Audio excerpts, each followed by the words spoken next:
Hello guys, कैसे हैं आप लोग। तो आज हम अपना न्यू चैप्टर स्टार्ट करने वाले हैं जिसका नाम है strategies for enhancement in food production. तो ये चैप्टर है और काफ़ी इजी चैप्टर है और क्लास 12th का चैप्टर है।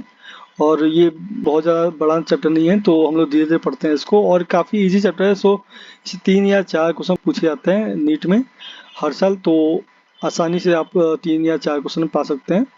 और मैं ये पढ़ाने से पहले ये इंश्योर करना चाहता हूँ आपको कि जो भी इसमें इस चैप्टर में जो भी टॉपिक लिखा गया है, जो भी हेडलाइन है, जो भी एक एक वर्ड जो है वह एनसीईआरटी से आया हुआ है। तो एनसीईआरटी की कोई भी लाइन इसमें छूटी नहीं है और ये बेस्ट है आपके लिए और आपको पढ़ने में आसानी होगी, इसलिए मैंने ऐसा बनाया।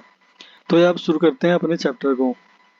जो पहला टॉपिक दिया गया है एनिमल हस्बेंड्री है। एनिमल हस्बेंड्री क्या होता है और क्यों होता है, क्यों जरूरी है हम लोग का एनिमल हस्बेंड्री, उसके बारे में बात करते हैं। तो एनिमल हस्बेंड्री क्यों जरूरत पड़ी, तो पहले इसके बारे में बात करेंगे। जैसे कि आप लोग देख रहे हैं कि पॉपुलेशन आजकल बहुत ज़्यादा बढ़ रही है, बहुत ही तेज़ी से बढ़ रही है। तो पॉपुलेशन जब बढ़ती है तो साथ साथ में जो फूड की डिमांड होती है वो भी बढ़ती है।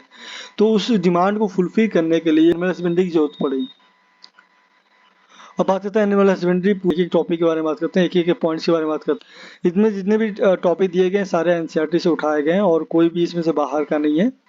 और ये इसमें सारे जितने भी एनसीईआरटी के लाइनअप है सारे कवर हो जाएंगे। अब बात करते हैं कि एनिमल हस्बेंड्री की डेफिनेशन देख लेते हैं कि क्या है, एक्चुअली क्या है। It is a scientific agriculture practice of breeding and raising live stock. ये एक साइंटिफिक एग्रीकल्चर प्रैक्टिस है जिसमें हम लोग जितने भी एनिमल आते हैं इसमें उनकी देखभाल करना, उनकी ब्रीडिंग करना, उनके जो भी नंबर है रेस करना, मतलब इनको बढ़ाना, जो भी लाइव स्टॉक है उनको बढ़ाना। लाइव स्टॉक का मतलब देख लीजिए, लाइव स्टॉक क्या होता है।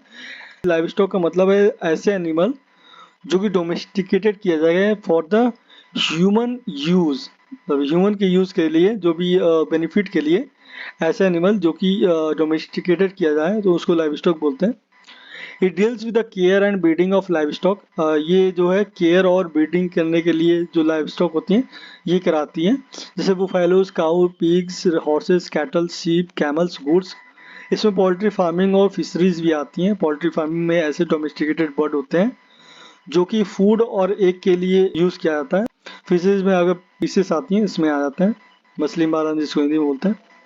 यहाँ एक इंपॉर्टेंट पॉइंट है, more than 70% of the world livestock population is in India and China. However the contribution to the world farm produce is only 25%।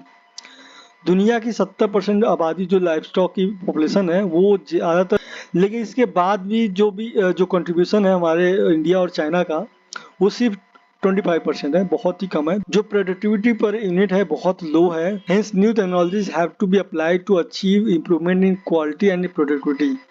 तो इसके लिए हम लोग इस इम्प्रूवमेंट के लिए, इसके क्वालिटी और प्रोडक्टिविटी को बढ़ाने के लिए हम लोग न्यू टेक्नोलॉजी का यूज़ करते हैं ताकि जो भी डिमांड हो वो फुलफिल किया जा सके पॉपुलेशन का।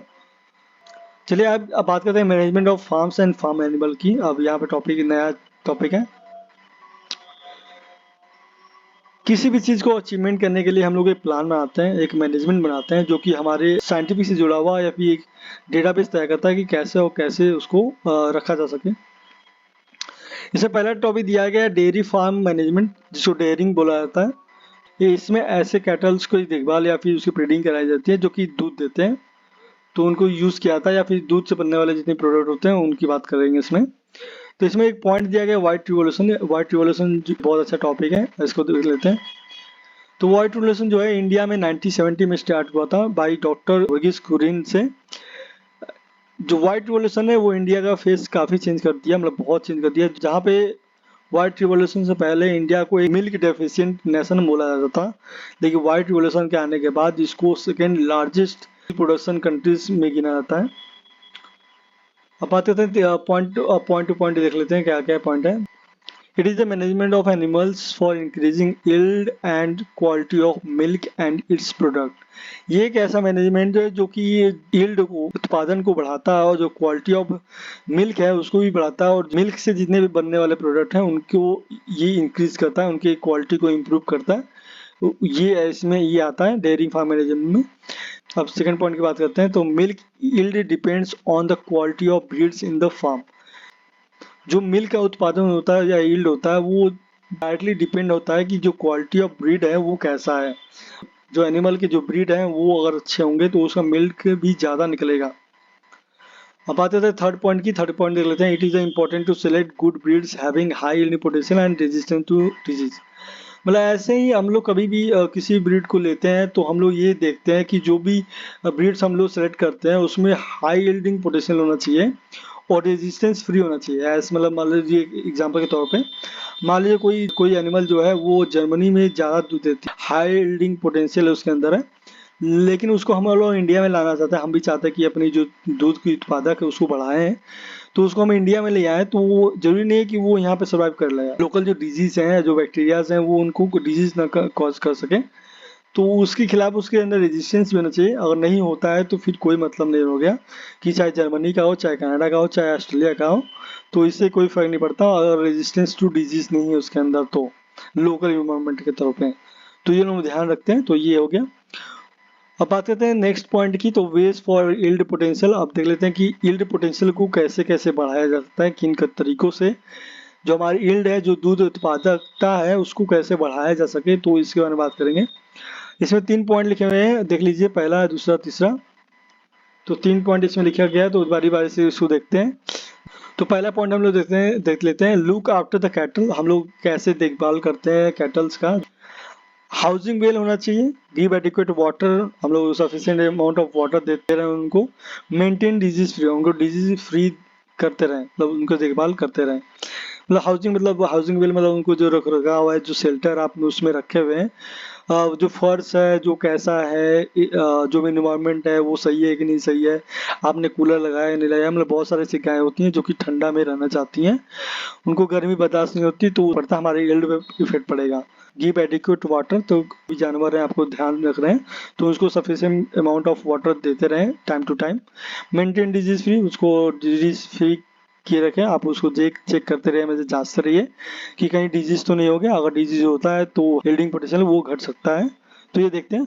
सेकंड पॉइंट की बात करते हैं। Feeding of kettles in scientific manner. कि जब भी आप कैटल को जो भी आप कैटल को खाना दे रहे हैं वो एक साइंटिफिक मैनर में हो, वो क्वालिटी और क्वांटिटी अच्छा हो उसका, हो जो भी आप चारा दे रहे हैं उसको।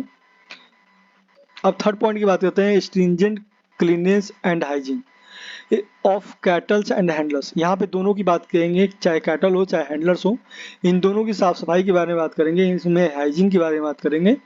चाहे जब भी, चाहे मिल्किंग के दौरान, चाहे स्टोरेज के दौरान, चाहे ट्रांसपोर्ट के दौरान, जब हम भी जब दूध देते हैं, दूध स्टोर करते हैं या फिर ट्रांसपोर्ट करते हैं, उस समय दौरान, उसके दौरान जो भी क्लीननेस है और हाइजीन है, इसको मेंटेन किया जाए। चाहे दोनों तरफ, चाहे हैंडलर्स की तरफ से चाहे कैटल्स की तरफ से, दोनों तरफ से ये है क्लीननेस और हाइजीन को मेंटेन किया जाए, ताकि जो भी डिजीजेस जो फैल सकती हैं वो फैले ना, और जो भी मिल्क हो उसकी क्वालिटी बरकरार रखें और उसकी क्वालिटी बेस्ट रहे, ताकि इससे आपका फायदा होगा। Nowadays, this process have mechanized. It reduces chances of direct contact of the produce with handlers.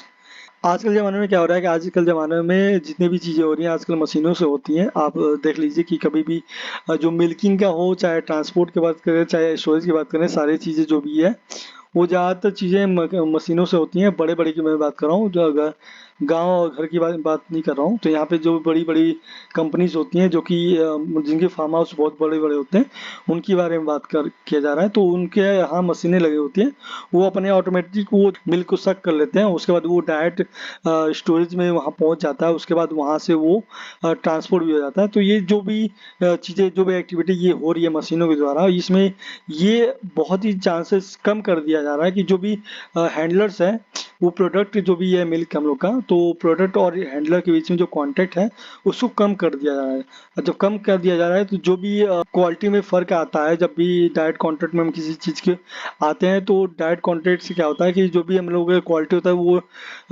Decrease हो जाता है। तो इसमें ये चांसेस ज़्यादा हो जाता है कि इसमें क्वालिटी हमारा बरकरार रखे, जो भी हमारा स्टोरेज है वो गंदा ना होता है, और हाइजीन और क्लीनेस इसमें ज़्यादा फर्क पड़ता है। तो इससे क्लीन और हाइजीन का मेंटेनेंस होता है।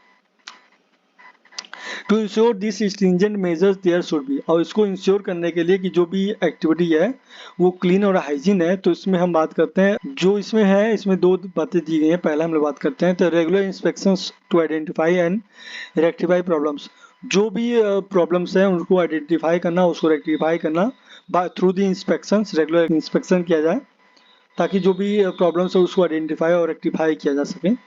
सेकेंड है regular visit bye veterinary doctor. Veterinary doctor उसको बोलते हैं जो जानवरों के डॉक्टर होते हैं। तो रेगुलर विजिट पे आने चाहिए, जो भी एनिमल्स हैं उनको जांच करें ताकि पता चले कि जो भी कैटल्स है वो डिजीज फ्री है या नहीं है, उसके अंदर कोई दिक्कत तो नहीं है, या फिर इसमें जो पोटेंशियल है उसको चांसेस कैसे हो सकते हैं कि चांसेस उसके बढ़ाए जा सके, तो इसके बारे में बात करेंगे। तो अब बात करते हैं, सेकंड बात करते हैं पोल्ट्री फार्मिंग। पहला हो गया डेयरिंग फार्मिंग, तो अब उसके बाद आता है पोल्ट्री फार्म मैनेजमेंट। तो पोल्ट्री फार्म मैनेजमेंट में पहले पोल्ट्री ध्यान देते हैं, पोल्ट्री क्या होता है। तो poultry is the domesticated bird use for food और एग्स। पोल्ट्री डोमेस्टिकेटेड बर्ड होती हैं जिनको हम फूड और एग्स के लिए यूज किया जाता है, जैसे कि चिकन, डक्स, टर्की, गीज, ये सब एग्जांपल है डोमेस्टिकेटेड बर्ड्स के जो कि पोल्ट्री में आते हैं। तो पोल्ट्री फार्म मैनेजमेंट में हम लोग देख लिए कि इन सब का ही चार या पांच जो भी बर्ड्स होते हैं जिससे फूड और एग्स के लिए यूज किया जाता है, उसके बारे में भी बात किया जाएगा। अब बात करते हैं components of poultry farm management. ऐसे कौन कौन से कंपोनेंट हैं जो कि पोल्ट्री फार्म में जरूरी होते हैं। तो सबसे पहले हम लोग पहले कंपोनेंट की अपने बात करते हैं। तो पहला है selection of disease free and suitable breeds. जब भी हम किसी के ब्रीड को हम लोग फार्म में लाते हैं तो पहले हम लोग देखते हैं कि वो डिजीज फ्री है या नहीं है, और वो जो ब्रीड है यहाँ पे इस इन्वायरमेंट में वो सेफ है या नहीं है, पहले ये देखते हैं। मतलब वो इस इन्वायरमेंट में सर्वाइव कर पाएगा नहीं कर पाएगा, ये देखते हैं। और ताकि और डिजीज जो भी है डिजीज फ्री रहना चाहिए ताकि एक से दो मतलब फैले ना, डिजीज कॉजिंग ना हो। इससे वजह से हम लोग को जो भी फायदा है, जो भी हम लोग का यील्डिंग है वो घटे ना, तो ये भी ध्यान में रखते हैं। अब अपने हम सेकेंड कंपोनेंट के बारे में बात करते हैं। तो सेकेंड कंपोनेंट क्या है, proper and safe farm condition.